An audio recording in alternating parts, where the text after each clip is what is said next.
вот эти корни оставлю воздушными. А может быть и попробую заправить. Ну, по крайней мере, этот.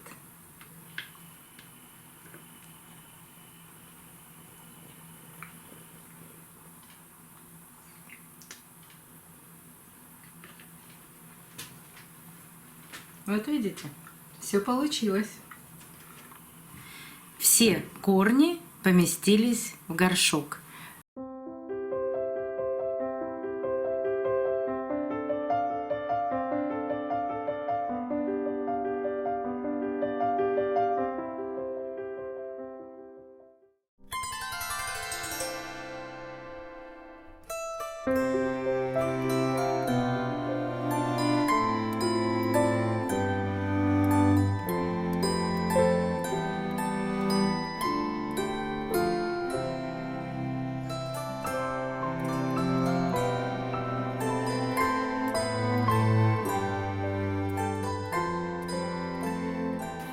Добрый день, друзья!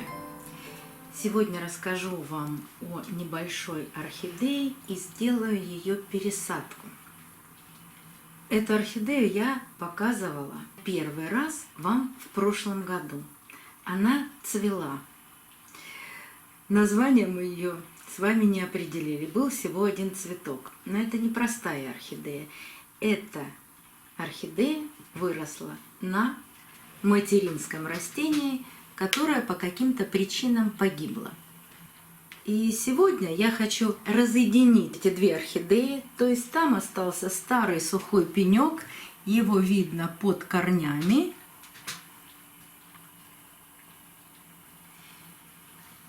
И так как на этом пеньке корни погибают, нужно их разделить и молодое растение посадить отдельно. Я вам показывала, как отделяется детка от цветоноса. Ссылку на это видео оставлю в правом верхнем углу экрана. И именно та орхидея в этом году начала свое цветение. Прошло 3 года.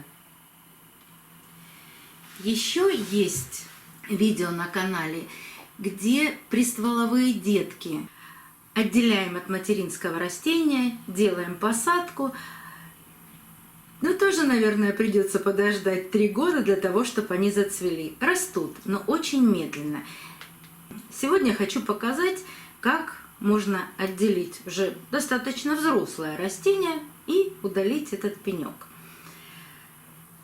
Если у вас есть такая орхидея, и вам не хочется ее сейчас пересаживать, вы можете ее оставить и на год, и на 2, и на 3, и на 4, а потом при следующей пересадке удалить этот пенек.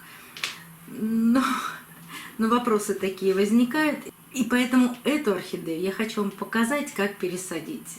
Будет это через 2 или через 3 года, это будет всегда происходить одинаково. Но эта орхидея уже почти взрослое растение. Ее и деткой-то уже не назовешь. Ей 2 года.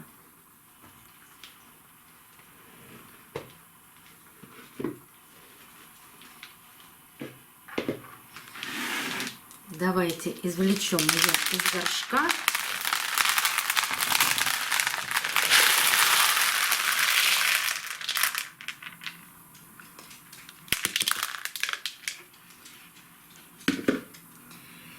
И будем с вами осматривать корни. Вот то, что вы видите сейчас, пустые и гнилые корни, это корни. Большая часть этих корней это именно материнское растение. Вот здесь оно проглядывает.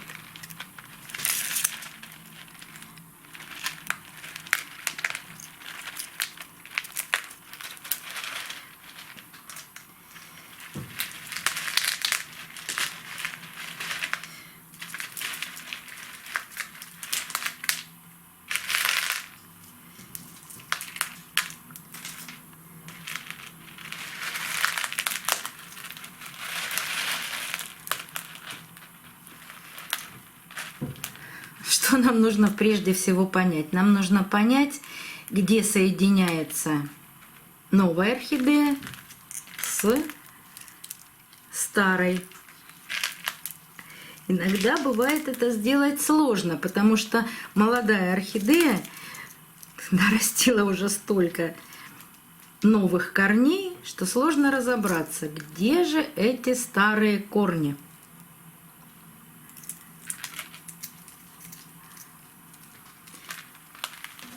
Давайте старые корни будем обрезать. И тогда у нас появится возможность увидеть место соединения этих двух орхидей.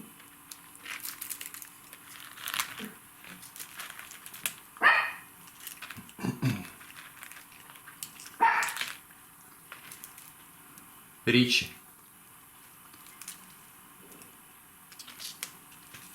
Нельзя.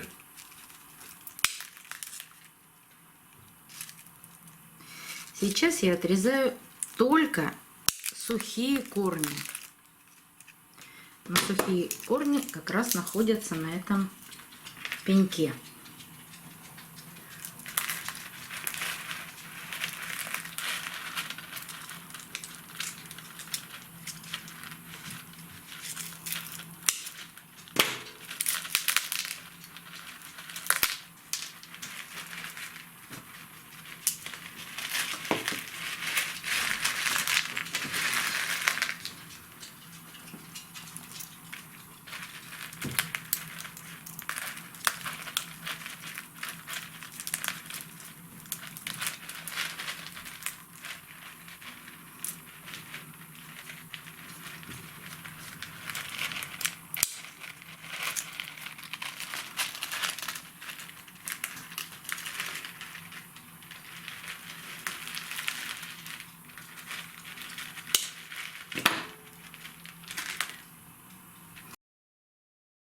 И вот теперь видно, где старое материнское растение и где прикрепляется к нему детка.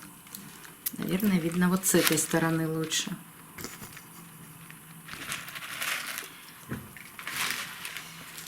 Пришел Ричи. Принес еще одну игрушку.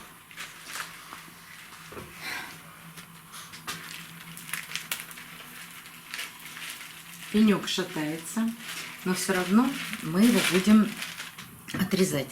Для того, чтобы его отрезать, нужно работать обеззараженным инструментом.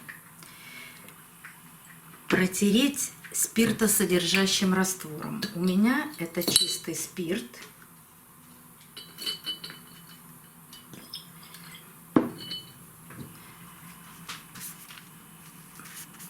Протираю инструмент и даю секунд 10 испариться спирту. Для чего это нужно?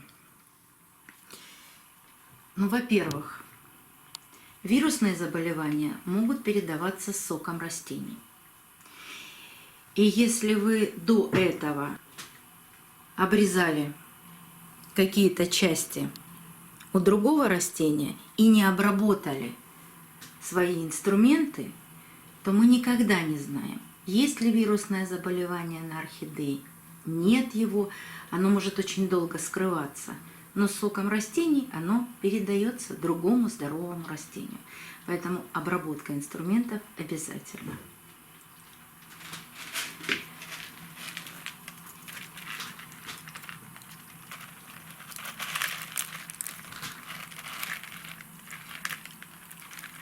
Ввожу секатор. Сейчас найду место, где надо ввести секатор.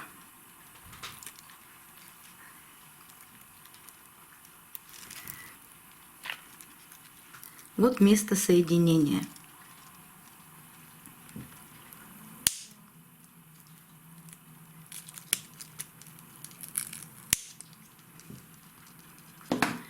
И вот так легким движением секатора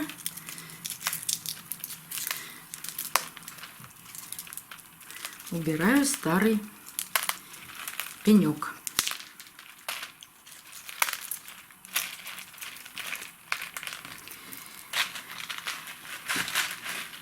Ой, не принесла перекись водорода.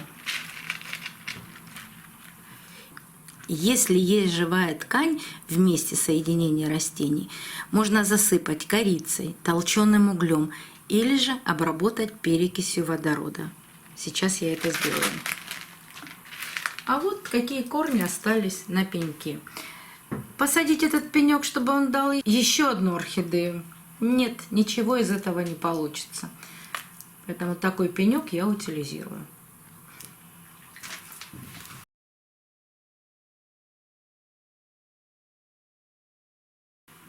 Интересно. Ты сегодня в гордом одиночестве?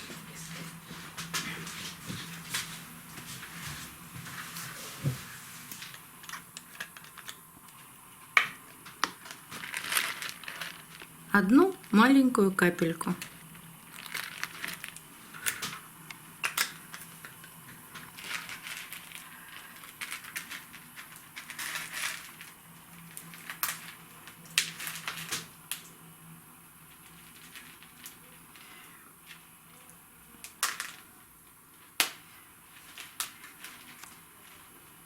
Прекрасные корни вырастила эта орхидея. Не нужно убирать керамзит с корней орхидеи. Мы можем повредить корень, образуется микротрещина, а в микротрещины может проникнуть все что угодно. И патогенная микрофлора, и бактериальные, и вирусные заболевания. Так что оставляем все как есть. Посажу в тот же горшок, только очищу его от водорослей.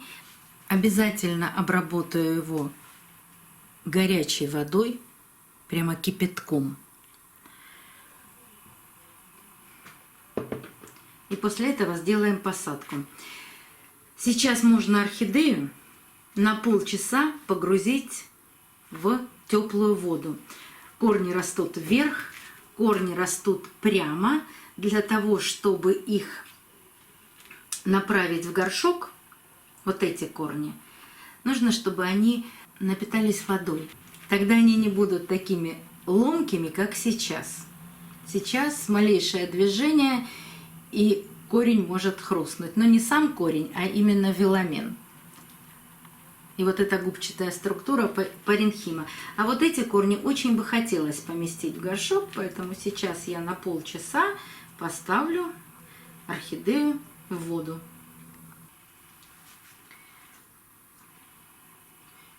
Использую теплую воду от 28 до 32 градусов.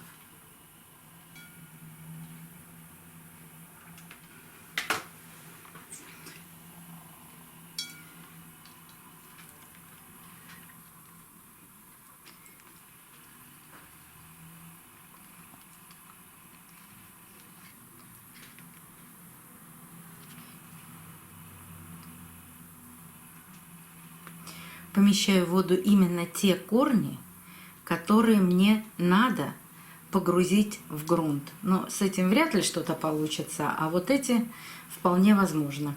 И пойду готовить горшок для пересадки. Для посадки этой орхидеи старый керамзит, в котором она росла, использовать не буду. У меня есть новый влажный керамзит. Этот керамзит я всегда кипячу и использую в следующих посадках. Для повторного использования керамзита его нужно прокипятить. Я это делаю 2 раза. Первый раз кипячу 10 минут, потом промываю керамзит, наливаю чистую воду и еще раз кипячу 15 минут. Потом сливаю, он остывает, керамзит чистый. То есть, если даже было какое-то присутствие бактерий или водорослей, этим кипячением я это все убираю.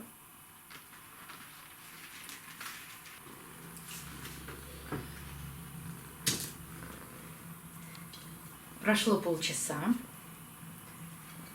Извлекаем орхидею из воды. Еще раз полюбуемся растущими корнями.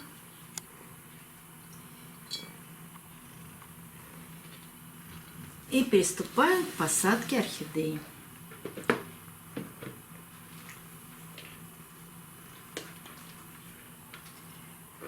И все-таки я попробую этот корень длинный направить в горшок. В этом месте он получил влагу. И смотрите, что я сейчас сделаю. Наклоняю орхидею, опускаю корень в горшок.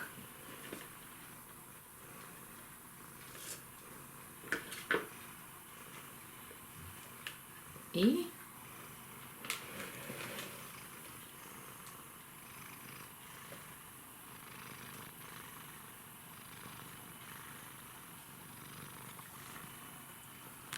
вот эти корни оставлю воздушными.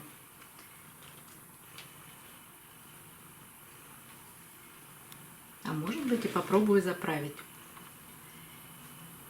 Ну, по крайней мере, этот.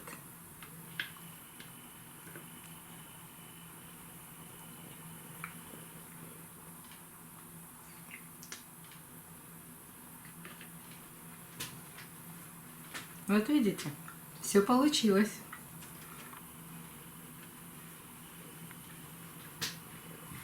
Все корни поместились в горшок. Нашла один кончик сухой, я его обрежу, не дорезая до живого.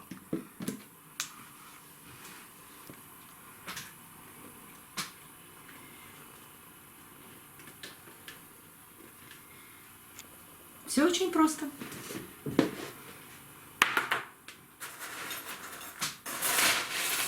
И теперь насыпаю керамзит.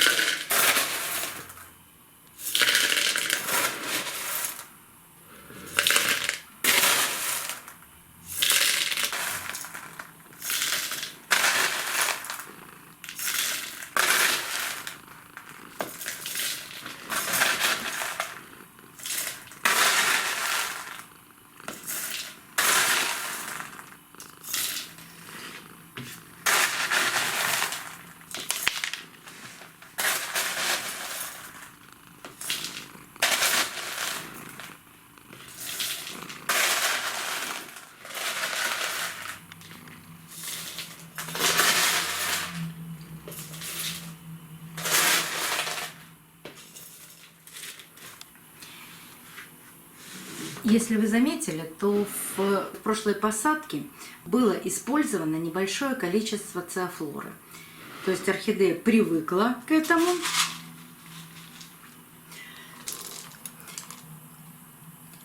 И в эту посадку я добавлю 2 ложки циафлоры непосредственно к корням, потому что циафлора работает только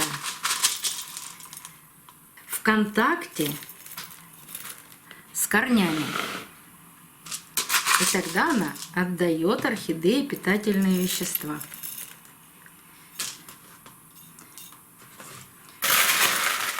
И еще немного керамзита вверху, чтобы прикрыть все корни. Циафлора, как и керамзит, чистая и промытая, потому что в ней много каменной пыли. А она будет забивать веломен корня. Поэтому циафлору перед применением тоже промываем. Вот такая несложная посадка. Надеюсь, что орхидея очень быстро адаптируется. Ну, по тому количеству корней, которые у нее есть, растущие, молодые, здоровые, я думаю, что орхидея даже не заметит этой пересадки. И так как она в прошлом году цвела, надеюсь, что к осени мы увидим у нее цветонос и порадуемся ее цветению. До новых встреч, друзья! Увидимся на канале.